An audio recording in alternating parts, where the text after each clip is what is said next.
Shalom, damai di hatiku.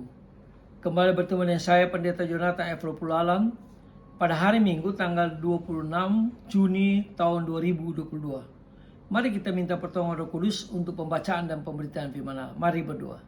Tuhan Yesus, terima kasih atas nafas hidup yang Tuhan Yesus masih berikan pada kami sampai pada hari ini.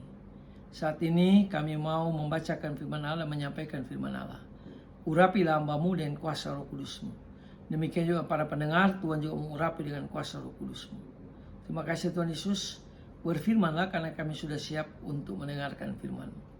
Dalam kasih dan pengampunan Kristus kami berdoa. Haleluya, amin.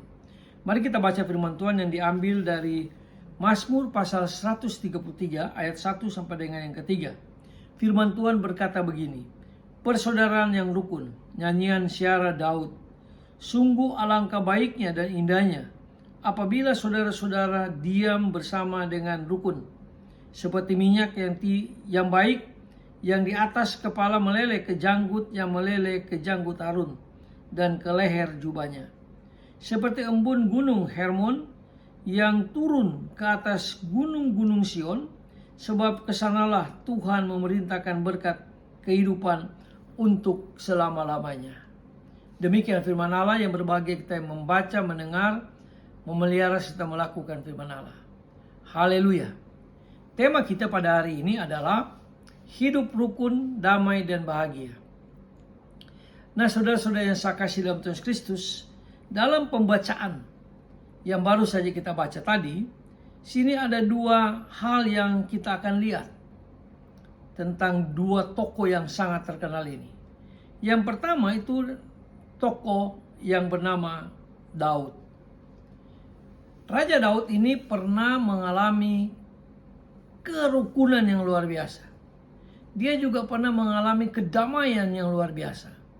Dan dia juga pernah mengalami kebahagiaan yang luar biasa.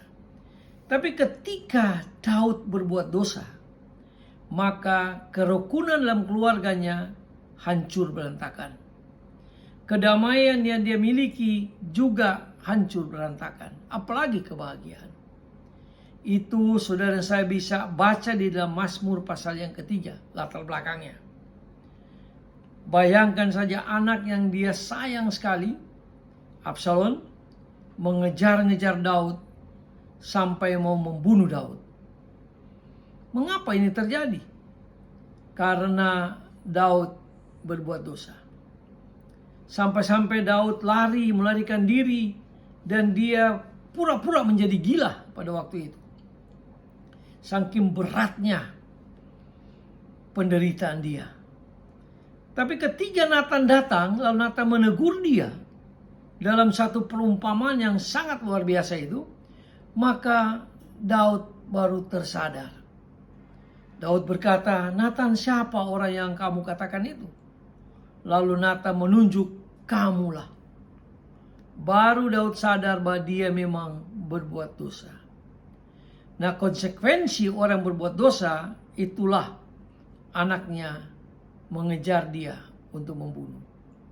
Lalu Daud dia bertobat, lalu dia kembali dipakai Tuhan. Kembali dia hidup penuh dengan kebahagiaan dan kedamaian. Karena ada pertobatan. Rupanya kalau kita ingin rukun, kita ingin damai dan kita ingin bahagia, kita perlu ada pertobatan. Kalau kita sudah sering berbuat dosa.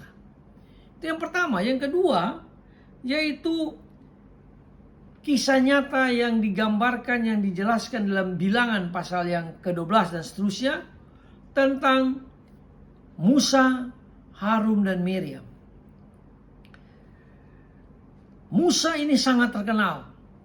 Ya, dia pengkhotbah yang sangat terkenal pada zaman itu. Dan kalau Musa berkhotbah, maka ribuan orang yang percaya Yesus. Harun kerjanya itu adalah pergi ke bait Allah, lalu menyampaikan doa-doa syafaat dari umat Allah, khususnya orang Israel. Lalu Miriam juga mengikutinya. Lalu yang ketiga, Miriam dan Harun, mereka iri hati kepada Musa. Karena Musa begitu luar biasa. Mereka iri hati, mereka memberontak. Mereka marah sama Musa. Nah, pada waktu mereka marah sama Musa, mereka iri hati, maka dikatakan oleh Alkitab, Miriam menjadi penyakit kusta. Lalu Harun tidak didengar doanya oleh Allah. Kenapa? Karena mereka memiliki dosa iri hati. Mereka memiliki dosa yang sangat tidak disukai oleh Allah, yaitu mereka benci kepada Musa. Lalu satu ketiga Allah menegur Harun dan juga Miriam. Karena mereka tidak dipakai Allah. Musa tetap dipakai Allah secara luar biasa. Lalu satu ketiga mereka datang, Allah tegur mereka, lalu mereka datang meminta maaf pada Musa. Lalu Musa memaafkan Harun dan Miriam. Nah, itu yang digambarkan di sini seperti minyak yang baik ke atas kepala meleleh ke janggut Harun, yang meleleh ke janggut Harun dan ke leher jubahnya. Jadi pada waktu Harun meminta maaf, minta pengampunan dosa kepada Allah dan minta maaf pada Musa, maka kembali Roh Kudus memenuhi dia. Itu yang digambarkan di mana minyak meleleh sampai ke janggut Harun. Roh Kudus kembali mengangkat Harun dan dia dipakai Allah secara luar biasa. Dan dikatakan juga dalam bilangan, seketika itu juga pada waktu Harun dan Miriam minta ampun pada Tuhan, seketika itu juga penyakit kustanya lenyap dari tubuhnya, sembuh total. Lalu Allah memberkati Miriam menjadi seorang pemimpin paduan suara yang terbesar pada waktu itu. Ribuan orang yang dia pimpin untuk memimpin paduan suara. Lalu Allah memakai mereka. Lalu mereka baik Daud dan keluarganya hidup kembali rukun, juga damai dan bahagia. Demikian juga dengan Musa, Harun dan Miriam. Mereka kembali hidup rukun, lalu mereka damai dan bahagia. Mengapa itu terjadi? Karena ada pengampunan dosa. Nah, saudara-saudara yang saya kasih dalam Tuhan Yesus Kristus, kalau Anda benci orang, dendam orang, apakah adikmu, kakakmu, saudaramu, mari minta pengampunan dosa pada Tuhan. Kalau kita mau diberkati Tuhan, mau hidup rukun, damai, dan bahagia. Kita terus berdoa supaya Indonesia rukun, damai, dan bahagia berdasarkan pada Pancasila. Mari kita tunduk kepala, kita berdoa. Tuhan Yesus, kami sangat merindukan hidup rukun, damai, dan bahagia. Demikian juga dengan bangsa kami, Tuhan. Kami sangat merindukan bangsa kami rukun, damai, dan bahagia. Itulah sebabnya Tuhan, kami menyerahkan pemerintah yang ada sekarang ke dalam tangan Tuhan. Supaya mereka juga mempersiapkan pemilu yang akan datang nanti, seluruh serentak dari gubernur, bupati, wali kota sampai presiden.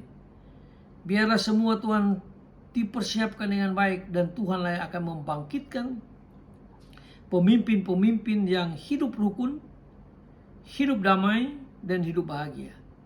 Demikian juga Tuhan keluarga-keluarga Kristen yang berantakan, Tuhan tolonglah ampuni dan berikanlah Tuhan pada kami semua hidup rukun, hidup penuh damai, dan hidup penuh dengan kebahagiaan.